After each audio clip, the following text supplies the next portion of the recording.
CETचा घोटाळा, नीटचा घोटाळा, हे वारंवार असे घोटाळे येत असल्यामुळे, समोर येत असल्यामुळे परीक्षा पद्धतीवरचा विश्वास उडतोय की काय, अशी स्थिती विद्यार्थ्यांमध्ये निर्माण झालेली आहे.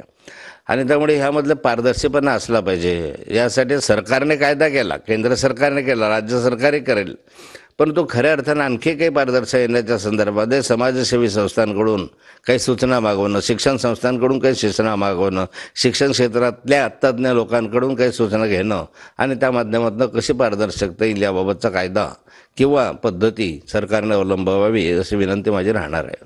उत्तर महाराष्ट्रामध्ये आणि जळगाव जिल्ह्यात खानदेशमध्ये सिंचनासाठी मोठ्या प्रमाणावर निधी उपलब्ध व्हावा अशी माझी अपेक्षा आहे.